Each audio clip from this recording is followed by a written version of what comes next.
ان چھوٹی موٹی کنگڈمز میں سے ایک کیریا تھی، جس کا بادشاہ پکسوڈرس نے اپنے سفیر کو اس پیغام کے ساتھ فلپ کے پاس بھیجا کہ وہ اپنی سب سے بڑی بیٹی کا رشتہ آپ کے بیٹے ارہیڈائس کے ساتھ کرنا چاہتا ہے۔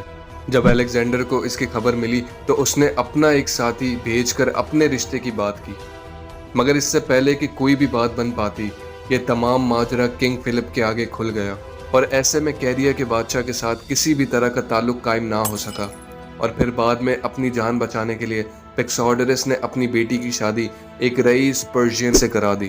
اصل میں پکسوڈرس کی بہن ایڈا اس تخت کی جائز وارث تھی، جس پر اب وہ خود قابض ہو چکا تھا، اور یہ کرتے ہی اس نے ایڈا کو ہیلیکرنیسس سے جلا وطن کر دیا۔ مگر اب پکسوڈرس مر چکا تھا، اور ایسے میں اورونٹوبس وہاں کا حاکم اور ڈیریس کا نمائندہ بن گیا تھا۔ کیریا کی تخت کے حقیقی وارث ایڈا ابھی بھی ایلنڈا، جو کہ کیریا کا سب سے مضبوط قلعہ تھا، وہاں موجود تھی۔ الیگزینڈر کو تو ان تمام حقائق کا علم تھا، اور وہ بغیر کوئی لمحہ ضائع کیے اور سوچ سمجھ کے اپنی اگلی چال چلنے لگا۔ کیریا کے لوگ خود بھی بیتاب تھے کہ جلد از جلد پرشینز کی غلامی سے خود کو آزاد کر لیں اور اپنی خود کی ایک آزاد ریاست کے طور پر یہاں پر قائم و مقدم رہیں۔ میلیٹس سے نکلتے ہی الیگزینڈر ایلنڈا کے جانب روانہ ہو گیا، جہاں ایڈا اسے خود ملنے آئی اور اپنا قلعہ اس کے حوالے کر دیا۔ الیگزینڈر نے اس سے وعدہ کیا کہ ہیلیکرنیسس فتح کرنے کے بعد وہ اسے دوبارہ تخت نشی کر دے گا۔ ان دونوں کے درمیان تعلق ایک الگ ہی رنگ لینا شروع ہو گئے تھے، یہاں تک کہ کوئن ایڈا الیگزینڈر کو اپنا اڈاپٹڈ سن کہنے لگی اور اپنے بعد کیریا کا اگلا بادشاہ نامزد کر گئی۔ بظاہر دلکش نظر آنے والا یہ منظر اپنے پیچھے الیگزینڈر کی سیاسی ہوشیاری اور دور اندازی کو ظاہر کرتا ہے۔ اسے اڈاپٹ کرنے کا مطلب یہ تھا کہ ایڈا کی موت کے بعد اسے ہی حق حاصل تھا کہ وہ کیریا پر اپنا کوئی بھی گورنر مسلط کر دے، اور مقررہ وقت پہ اس نے ایسا ہی کیا۔ مقامی حکومت کو بس اب اتنی زحمت کرنی تھی کہ اب ڈیریس کے بجائے الیگزینڈر کو بیعت دے کر اپنی وفاداری ثابت کر دے۔ الیگزینڈر کے ایشیا مائنر پہ قابض ہونے کے اقدامات ایک جیسا ہی طرز عمل رکھتے آئے ہیں۔ وہ پرشینز کے خلاف جہاد کی بات تو کرتا تھا، مگر اس نے ان کے اداروں، گورنروں اور وہاں پر بسی چھوٹی ریاستوں پر بغیر انہیں تبدیل کیے خود قابض ہو گیا تھا۔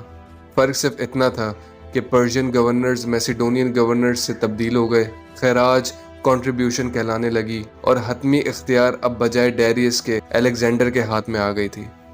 تاہم کیریا کے لوگوں نے الیگزینڈر میں صرف ایک لبریٹر دیکھا جو انہیں پرشینز کی غلامی سے آزاد کرنے اور ان کی ریاستوں کو دوبارہ بحال کرنے آیا ہے۔ جب الیگزینڈر کے اڈاپشن کی خبر پھیلنا شروع ہوئی تو تمام شہروں نے اس کے جانب سونے کے بنے تاج بھیجنا شروع کر دیے اور ہر طرح کا تعاون اور ساتھ دینے کی یقین دہانی کر دی۔ اس کے بعد الیگزینڈر اور اس کی فوج ہیلیکرنیسس کے قلعے کے باہر محاصرے کے لیے پہنچ گئے۔ قلعے کی ڈیفنس کا جائزہ لینے کے بعد الیگزینڈر بالکل بھی خوش نہیں تھا۔ اس کی مضبوط دیواروں کو عبور کرنا ہرگز آسان نہیں تھا۔ اس کے علاوہ دشمن کے گریک کمانڈر میمنون نے لمبے محاصرے کو برداشت کرنے کے لیے اچھا خاصا راشن، اناج، پانی جمع کر رکھا تھا، اور اس کے ساتھ ساتھ اس کے پاس دشمن فوج کو پریشان کرنے کے لیے کیٹاپلٹس بھی موجود تھے، اور اس کے علاوہ بندرگاہ کو محفوظ رکھنے کے لیے پرشینز کے بیڑے پہنچ چکے تھے۔ دوسری جانب سمندر کی جانب سے آنے والا محاصرے کا ساز و سامان ابھی تک الیگزینڈر کے پاس نہیں پہنچا تھا۔ اپنے دشمن کی طاقت کو آزمانے کے لیے الیگزینڈر نے کچھ سپاہی قلعے کے گیٹ کی جانب بھیجے، مگر غیر متوقع طور پر انہیں تیروں کی خطرناک بارش کا سامنا کرنا پڑا، اور اس کے بعد میمنون نے ان کے خلاف اپنا ایک دستہ بھیجا جس نے انہیں پیچھے دھکیل دیا۔ الیگزینڈر سمجھ گیا تھا کہ یہ محاصرہ اس کے لیے بہت کٹھن ثابت ہونے والا ہے۔ اس کو کھانے کی قلت کا بھی سامنا کرنا پڑ جائے گا اگر یہ محاصرہ کسی بھی وجہ سے لمبے سمے کے لیے چلا گیا۔ ایسے میں اسے اندر کے کچھ لوگوں کی طرف سے اطلاع آئی کہ اگر وہ رات میں پیچھے کی جانب آ جائے تو اس کے لیے دروازے کھول دیے جائیں گے اور قلعہ اس کے حوالے کر دیا جائے گا۔ یہ خبر موصول ہوتے ہی الیگزینڈر اپنی آدھی فوج کے ہمراہ آدھی رات کو اسی مقام پر پہنچ جاتا ہے جہاں اسے بلایا گیا تھا، مگر یہ جان کر الیگزینڈر کو حیرت ہوئی کہ نہ صرف اس کے لیے دروازے کھولے گئے بلکہ وہاں اس کے لیے پہلے سے محافظ تیار بیٹھے تھے۔ یعنی یہ ایک جال الیگزینڈر کے خلاف پھیلایا گیا تھا جس پر وہ خود ہی چل کر آ گیا تھا۔ کچھ لمحے بعد پرشین فوج سمندر کے راستے الیگزینڈر اور اس کی آرمی پر ٹوٹ پڑے، جس کے نتیجے میں وہ بھاگنے پر مجبور ہو گئے تھے۔ الیگزینڈر کے لیے محاصرے کا سامان ابھی بھی سمندر کے راستوں چکر لگا رہا تھا، کیونکہ ہر ایک پورٹ پرشینز نے اپنے قبضے میں لیا ہوا تھا۔ مگر الیگزینڈر کی خوش قسمتی تھی کہ ایک دن بالآخر کسی طریقے سے وہ لوگ محاصرے کا سامان زمین پر لینڈ کروانے میں کامیاب ہو ہی گئے، اور ایک لمحے میں ہی الیگزینڈر نے اپنے سیج ٹاورز اور ریمز میدان میں اتار دیے۔ اب الیگزینڈر کے سپاہی پوری قوت سے قلعے کی دیواروں کو ہلا رہے تھے۔ جیسے ہی دیوار کا کوئی حصہ ٹوٹتا تو الیگزینڈرز کے جان لیوا فیلنک یونٹس وہاں پہنچ جاتے، مگر اس بار انہیں بھی اپنی ٹکر کا دشمن ملا تھا۔ میمنون کے سپاہی بھی ویل ٹرینڈ تھے، اور اس کے ساتھ ساتھ اوپر دیوار پر موجود کیٹاپلٹس اور ایروز مسلسل ان پر برس رہے تھے، اور بار بار الیگزینڈر کے یونٹس پیچھے ہٹنے کے لیے گھٹنے ٹیک دیتے۔ رات کے اندھیرے میں میمنون کے سپاہی دوبارہ دیواروں کی مرمت میں لگ جاتے۔ ایسے میں ایک رات میمنون نے ایک دستہ تیار کیا تاکہ الیگزینڈر کی فوج پر ایک سرپرائز اٹیک کیا جائے اور ان کے سیج انجنز کو جلا کر تباہ کر دیں۔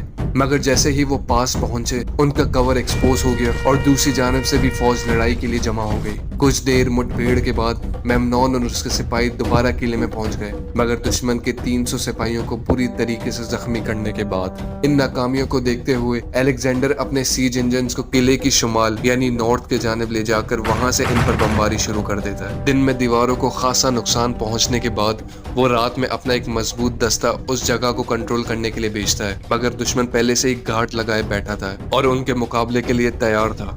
الیگزینڈر کے یونٹس کے پہنچتے ہی ایک خطرناک لڑائی وہاں چھڑ گئی، اور بڑی مشکل سے الیگزینڈر کی فوج اپنے آپ کو ایک بھاری نقصان کے بعد وہاں سے واپس لے آتی ہے۔ اپنی سپاہیوں کی لاشوں کو اٹھانے کے لیے الیگزینڈر جنگ بندی کا پیغام بھیجتا ہے، جو میمنون اپنے دیگر ایڈوائزر کے خلاف جا کر قبول کر لیتا ہے۔ اس عارضی معاہدے کے دوران قلعے کی فوج کے کمانڈر سے ایک ہنگامی میٹنگ بلا لیتے ہیں، جہاں جنگ کی آگے کے حکمت عملی تیار کی جاتی ہے۔ ایک کمانڈر مشورہ دیتا ہے کہ اگر اب ہمیں اپنا قلعہ بچانا ہے تو ہمیں خود ایک حملہ کرنا پڑے گا۔ سب اس کی بات سے سہمت ہو کر ایک بہترین پلان تیار کرتے ہیں، جو کہ جنگ کی بازی پلٹنے کے بے حد قریب تھا۔ اپنے لشکر میں سے وہ 2000 مانے ہوئے لڑاکو اکٹھے کرتے ہیں، جن کو وہ مزید 2 گروپوں میں تقسیم کر دیتے ہیں۔ پہلے گروپ کا کام تھا کہ صبح ہوتے ہی وہ ہاتھوں میں آگ اور بالٹیوں میں تیل لیے قلعے سے باہر نکلے اور الیگزینڈر کے سیج اکوپمنٹ جلا دے۔ میمنون کی توقعات کے مطابق ایسا ہوتے ہی الیگزینڈر ان کے مقابلے کے لیے نکل پڑا۔ اس کا ایک دستہ ان سے لڑنے میں جبکہ دوسرا دستہ آگ بجھانے میں مشغول ہو گیا۔ یہ دیکھتے ہی میمنون نے اپنا دوسرا گروپ بھی ان کے خلاف بھیج دیا، جو سامنے کی مین گیٹ سے باہر نکلا اور ان پر حملہ آور ہو گیا۔ الیگزینڈر کے سپاہی بڑی مشکل سے اپنی لائنوں کو سنبھالے ہوئے تھے، مگر ابھی خطرہ ٹلا نہیں تھا۔ ان پر مسلسل اوپر اور نیچے سے تیروں اور گولوں کی بوچھار ہو رہی تھی۔ میمنون نے بڑی ہوشیاری سے پلان تیار کیا تھا اور اسے کامیابی بہت قریب نظر آ رہی تھی، اور اب تابوت میں آخری کیل ٹھوکنے کا وقت تھا۔ میمنون نے ریزرو میں رکھے پرشین گھوڑوں کو بھی انگیج کر لیا، اور دیکھتے ہی دیکھتے الیگزینڈر کی فوج گھیرے میں آنا شروع ہو گئی، اور ایسے لگنے لگا کہ الیگزینڈر کا خواب ہیلیکرنیسس میں اس کے سپاہیوں سمیت دفن ہو جائے گا۔ مگر شاید قدرت کو کچھ اور ہی منظور تھا۔ الیگزینڈر کی فوج میں ایک دستہ ایسا بھی تھا جو کہ جانباز اور ایکسپیرینس لڑاکوؤں میں مشتمل تھا۔ یہ وہ سپاہی تھے جو فلپ کی فوج میں شامل تھے، اور اب الیگزینڈر کی فوج میں ان کا اب تک کوئی خاصا رول نہیں رہا تھا۔ مگر اب وقت آ گیا تھا کہ الیگزینڈر کی جوان فوج کو اپنی بہادری اور تجربے کے جوہر دکھا سکے، اور مشکل وقت میں ڈسپلن کے ساتھ لڑنے کا براہ راست ایک نمونہ پیش کر سکے۔ انہوں نے قدم ملائے اور دشمن پر وار کرنے کے لیے نکل پڑے۔ اچانک دشمن لشکر کے پیر زمین سے اکھڑنا شروع ہو گئے اور وہ پیچھے ہٹنے پر مجبور ہو گئے، اور ان کی بدقسمتی سے اتنے اہم موقع پر ان کا ایک کمانڈر مارا گیا۔ بس اب پرشینز کا سارا زور ٹوٹ گیا تھا، اور وہ اندھا دھند ایک دوسرے پر چڑھتے گرتے شہر کے اندر بھاگنا شروع ہو گئے اور جلدی سے قلعے کے گیٹ بند کر دیے۔ جو پرشین دستے باہر ہی رہ گئے تھے وہ الیگزینڈر کی فوج کی تلواروں کا نشانہ بن کر کٹ گئے۔ میمنون اور اورونٹوبیچ جانتے تھے کہ اب وہ جنگ ہار چکے ہیں، اور ضروری ساز و سامان جمع کر کے وہ قلعے کی مختلف عمارتوں کو آگ لگا کر وہاں سے سمندری بیڑوں میں بیٹھ گئے اور وہاں سے نکلنا شروع ہو گئے، اور پیچھے صرف چند فوجی ہی چھوڑ دیے تاکہ وہ جتنا ہو سکے قلعے کو محفوظ رکھ سکے۔ الیگزینڈر کے داخل ہوتے ہی انہوں نے آگ بجھانے کا عمل شروع کر دیا، اور قلعے کو قبضے میں لینے کے بعد ایڈا کو ایک بار پھر یہاں کی حکمرانی مل گئی تھی، جو کہ اب بطور گورنر الیگزینڈر کے لیے کام کر رہی تھی۔ امید ہے کہ آپ کو یہ ویڈیو پسند آئی ہوگی۔ الیگزینڈر کی کمپینز میں آگے مزید ویڈیوز آنے والی ہے، تو پلیز لائک اور سبسکرائب کا بٹن دبا کر رکھیں اور دیکھتے رہیں ہسٹری فار یو۔